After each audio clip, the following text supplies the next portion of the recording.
अगर आपको हमारी वीडियो पसंद आए तो उसे लाइक, शेयर और सब्सक्राइब जरूर करें। नमस्कार दोस्तों, मैं श्याम वशिष्ठ और आप देख रहे हैं पीआर खोज। परमात्मा को जीवन में शामिल करने से होता है मानवीय गुणों का विस्तार। सौहार्द एवं भाईचारे की दिव्य झलक बिखेरता 77वें वार्षिक निरंकारी संत समागम का भव्य शुभारंभ। सदगुरु माता सुदीक्षा जी महाराज ने 77वें वार्षिक निरंकारी संत समागम के प्रथम दिवस पर मानव हित में संबोधित करते हुए कहा कि परमात्मा जानने योग्य है। इसे जानकर जब हम इसे अपने जीवन का आधार बना लेते हैं, तब सहज रूप में हमारे जीवन में मानवीय गुणों का विस्तार होता चला जाता है। इस 3 दिवसीय संत समागम में केवल भारतवर्ष से ही नहीं, अपितु विश्व भर के अनेक स्थानों से लाखों की संख्या में श्रद्धालु भक्त सम्मिलित होकर समागम का भरपूर आनंद प्राप्त कर रहे हैं। सदगुरु माता सुदीक्षा जी महाराज ने अपने दिव्य प्रवचन में आगे फरमाया कि वास्तविक रूप में असीम की ओर विस्तार ये एक अंदर से बाहर की दिव्य यात्रा है। अक्सर मनों में तनाव तथा दिल और दिमाग के तालमेल की बात आती है।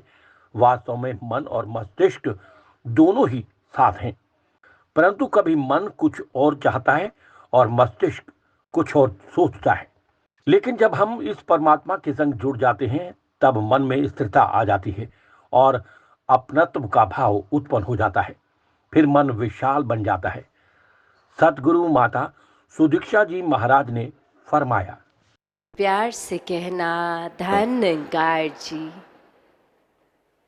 77वें निरंकारी संत समागम के आज पहले रोज़, जहाँ ये थीम विस्तार असीम की ओर और ये भाव विस्तार का ये युगों युगों से रहा है कि ये परमात्मा असीम है और ये एक जानने योग्य, और जिन जिन ने भी अपने जीवन में इस परमात्मा को शामिल किया वो भक्त श्रेणी में, और ये उनके अंदर से भी, ये अंदर से बाहर, इंटरनल टू एक्सटर्नल जर्नी, ये असीम की ओर ही, और इसी में फिर सारे मानवीय गुणों का भी विस्तार होता चला जाता है।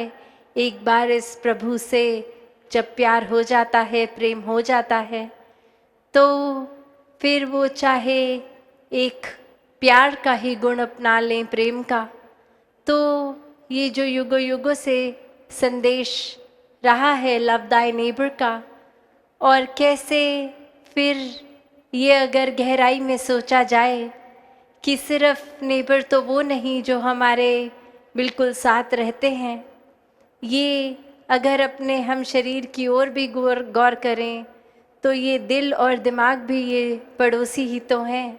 अक्सर ये तालमेल दिल और दिमाग की ही नहीं रहती। ये मन तो चंचल कुछ भी सोचता है, अक्सर एक रूप, ये कुछ मन कुछ और चाहता है और दिमाग कुछ और सोच लेता है।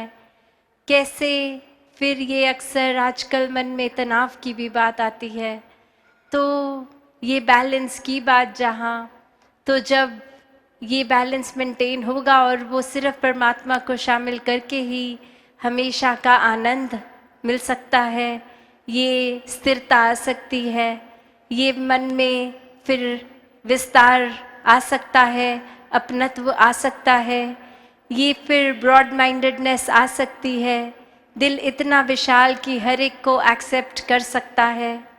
ये फिर भाव हमेशा कि युगों युगों से जैसे संदेश हर पीर पैगंबर ने दिए कि जीते जी एक वाक्य ही पूरी मानवता के काम आना है, अपना ये जो स्पिरिचुअल ग्रोथ तो करनी है, साथ ही इस संसार के लिए वरदान बनना है।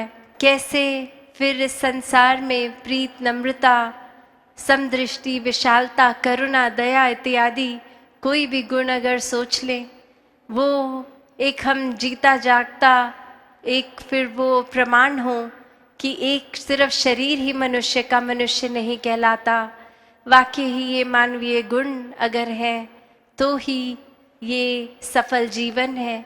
और इसी तरह फिर इस परमात्मा, इस रूहान, इस की तरफ ही ये विस्तार होता रहे और ये बीइंग बाउंडलेस वाली बात कि फिर कोई सीमा नहीं रहती। जब ये परमात्मा ही असीम है तो फिर ये प्यार का भाव भी ये असीम हो सकता है। पीआर खोज के लिए रणबीर रोहिला के साथ श्याम वशिष्ठ।